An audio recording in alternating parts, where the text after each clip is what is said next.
pessoal, tudo bem? Estou aqui para contar um causo. Na verdade, é uma história que aconteceu, então uma história verdadeira. Aconteceu mais ou menos uns 50 anos atrás. Então talvez eu não me lembre de todos os detalhes, mas eu acho que a maioria deles eu consigo lembrar. Bom,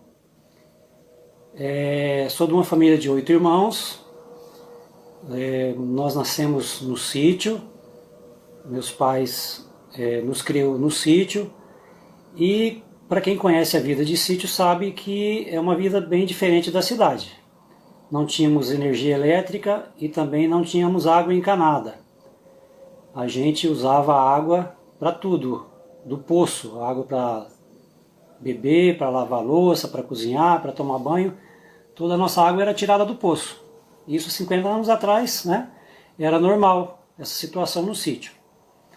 Muito bem, então havia um poço no nosso sítio, que o nosso pai fez, ele mesmo que escavou quando ele comprou o sítio. E esse poço, com o passar dos tempos, ele foi sujando a água, foi ficando suja. E quem é da nossa idade, mais ou menos quase 60 anos, sabe que é preciso fazer uma limpeza lá no fundo do poço, tirar aquela lama para que a água volte a ficar limpa. Então meu pai foi fazer esse trabalho. Eu devia ter mais ou menos uns 7 anos, 6, 7 a 8 anos mais ou menos. Meu irmão Aélio tinha uns 10 anos, minha irmã Aracélia uns 12. Então mais ou menos a idade aproximada de cada um. E o meu irmão Aélio desceu no poço com uma corda, um balde, para fazer a limpeza. Meu pai ficou em cima junto com a minha irmã Aracélia, subindo e descendo a lama que o Aélio ia tirando do fundo do poço. Então ele ia tirando a lama, colocando no balde. Meu pai e a minha irmã subiam o balde, jogavam a lama, descia o balde vazio e assim iam fazendo a limpeza. Em um determinado momento, o Aélio falou: pai, já está bom, já está limpa a água. Aí o meu pai falou para ele: bom, então agora tem que descer, fazer descer a cambota. Para quem conhece, né? Quem é da nossa idade sabe que a cambota é um tubo que tem lá embaixo no poço, feito de cimento em volta em forma cilíndrica, né? E aquela cambota ela deve descer para que a água fique dentro dela.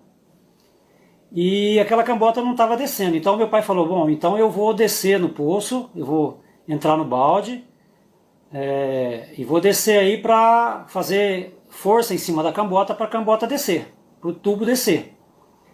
E assim ele fez, ele entrou no balde e assumiu lá o sarilho a minha mãe, que tinha acabado de fazer uma cirurgia, mas mesmo assim desceu. Ele desceu e quando ele chegou lá embaixo, ele subiu em cima da cambota, em cima do tubo, e começou a pular em cima do tubo para o tubo descer, para ir para um lugar mais limpo, né? Para descer, para encontrar água limpa ali. E quando ele começou a pular em cima do tubo, o tubo desceu. Só que ao descer o tubo, o barranco começou a descer junto e o poço começou a desbarrancar, começou a descer aquele monte de terra. E o primeiro barranco que desceu já soterrou quase totalmente o meu irmão Aélio, que tinha mais ou menos uns 10 anos. E o segundo barranco que começou a descer, meu pai conseguiu segurar ele com as costas. Apoiou as costas e rapidamente pegou o meu irmão Aélio por baixo dos braços dele e tirou ele da lama e gritou para que a minha irmã e a minha mãe subissem o balde.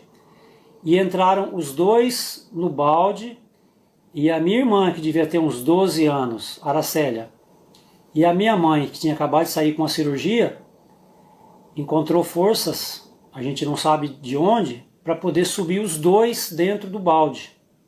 O balde puxado por uma corda. E eu deveria ter uns 6 ou 7 anos, no máximo 8 anos, não me lembro direito. Eu assisti tudo do lado. Eu estava ali do lado vendo tudo. Sempre fui muito curioso para todo o serviço que meu pai fazia em casa. E eu estava ali do lado. E vi toda aquela cena, aquele desespero da minha mãe, da minha irmã, com o poço esbarrancando, com o meu irmão a Hélio e o meu pai dentro daquele poço. E meu pai gritou, sobe, sobe, sobe, sobe, e a minha irmã e a minha mãe subiram aquele balde, puxado por aquela corda, com o meu pai e o meu irmão ali dentro daquele balde. Eu me lembro muito bem, como se fosse hoje. Meu irmão estava inteirinho enlameado, até o pescoço, tanto é que depois que ele saiu, nós fomos lá para o rio que ele foi tomar banho para tirar aquela lama do corpo. E o mais interessante que aconteceu, quando eles acabaram de sair, o poço acabou de esbarrancar. Todo o barranco desceu para dentro do poço. Então esse caos não é apenas um caos, nem uma história verdadeira. É um verdadeiro milagre. Por um milagre de Deus, eles saíram vivos de dentro daquele poço. Por um milagre de Deus, minha mãe, com uma cirurgia, tinha acabado de fazer uma cirurgia, e a minha irmã, com apenas 12 anos ou 13, não me lembro direito, tiraram o meu pai e o meu irmão de dentro daquele poço. Salvou a vida dos dois. E eles puderam ver que realmente a mão de Deus esteve ali. E foi um verdadeiro milagre. Então esse é o caso que eu queria contar para vocês. Uma história verdadeira e um verdadeiro milagre que eu pude presenciar. Isso já fazem 50 anos ou mais, mas eu nunca me esqueci de que um dia houve um milagre na minha casa. E é isso, a história é essa.